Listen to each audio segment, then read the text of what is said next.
توقيف منحة البطالة في 2026 ديسمبر، قرار نهائي ولا رجعة فيه.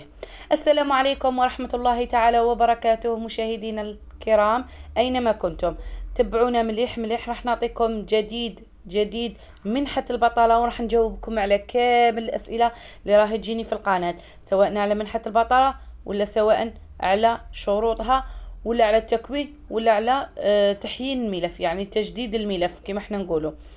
كاين يجوني اسئله بزاف يقولوا لي من 2022 ما بحثولناش تجديد في الملف، هل امر عادي ام لازم نروح احنا ليهم؟ راح نجاوبكم على جميع الاسئله تاعكم. اول حاجه، حسب الجريده الرسميه سوف يتم توقيف منحه البطاله بالنسبه للناس المتحصله عليها من 2022، يعني منحة البطالة من 2022 حتى اليومنا هذا في 2026 حسب يعني الجريدة الرسمية، والله أعلم. راح يكون توقيف في منحة البطالة في آخر شهر هو ديسمبر. أما بالنسبة للمتحصلين على منحة البطالة جدد يعني من 2026 راح يديروا 2026 وحتى 2027. فهمتوا؟ وكاين اللي راح يحبسوهم، لكن راح يبعثوهم المناصب شغل، يعني مش غير هكذا ويحبسوهم، راح يبعثوهم المناصب شغل ولا يبعثوهم يديروا قروض المصغرة باش يفتحوا هما مشاريعهم المصغرة. يعني رانا لحد النقطة هنا رانا متفاهمين.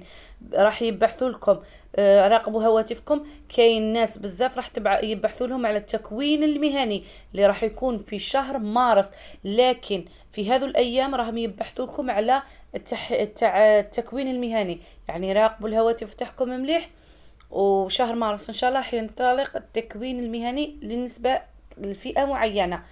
أما بالنسبة للفئات الأخرى، كاين فئات مازالت متحصلة على منحة البطالة جديد، وكاين متحصلين على منحة البطالة من القدم، مازال لحد الساعة ما بحثوا لهمش على تحيين الملف. يعني لازم تروحوا ليهم؟ لا ما تروحوش ليهم، انا اقول لكم ما تروحوش ليهم. مادام تدخلوا للسيت تاعكم وتلقاو باللي ما زالت سارية المفعول عادي. اما بالنسبه اللي يعطولها مشكل ولا يقولوا هاي متوقفه، هنا لازم تروحي ليهم اصلا يكتبوا لك المشكله تاعك في السيت. نروحوا لحاجه واحده اخرى، الشروط تاع منحه البطاله. اذا ما زالت تتوفر فيك شروط حتى وتكون من 2022 قادر يكملوا لك العام اخر، يعني قادر يجدوا لك العام اخر اذا كانت تتوفر فيك كامل الشروط. يعني ما زلت بطال، ما زال يعني بزاف الشروط، اللي متزوجه مازال زوج تاعها موش خدام ولا يعني يكملوا، واللي اللي ما كانش تخدم وبعد دخلت تخدم تحبسها. يعني فيها بزاف شروط جديده. انا ننصحكم البنات ونقول لكم يعني بالشروط. واش هما الاسباب اللي يخلوك يقصوك من منحة البطالة؟ اول شيء هو اي وحده ترفض التكوين، يعني رامي جوني تقول لي انايا في لي كومونتير انا راني والده وما كاش من نخلي البيبي تاعي وما نقدرش نروح ندير التكوين. الله غالب، شغل رفض التكوين المهني يسبب الإقصاء النهائي، عدم التجديد لمدة شهرين إقصاء نهائي. يعني راح نقول لكم باش ما تظلوش تكرروا الأسئلة هذه. يعني راح رفض عرضين من العمل، ويكونوا هذو العرضين يعني قبلك زعما قبلتك هذيك الشركة وانت رفضتي العمل، راح يتم إقصائك بعد رفضين للعمل هذاك.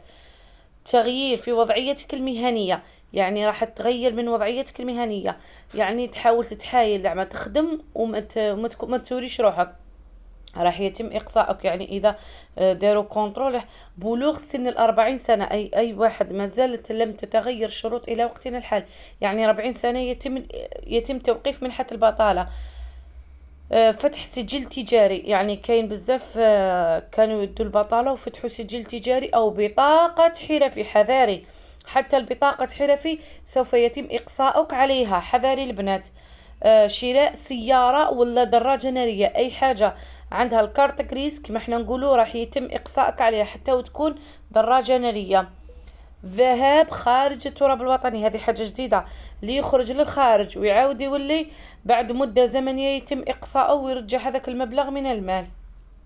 هذه ما كانتش من ضمن الشروط، لكن درك دخلوها ضمن الشروط. ويجب عليكم تجديد يكون 6 شهور، وليس كما راهم يقولوا لكم كل شهر ولا حتى بالعام. كاين الناس راهي تحط فيديوهات تغلطكم، تقول لكم التجديد راح يكون بالعام ولا ما تزيدوش تجدوا ضربك، باسكو حتى ديسمبر تخلصوا انه خطأ كبير.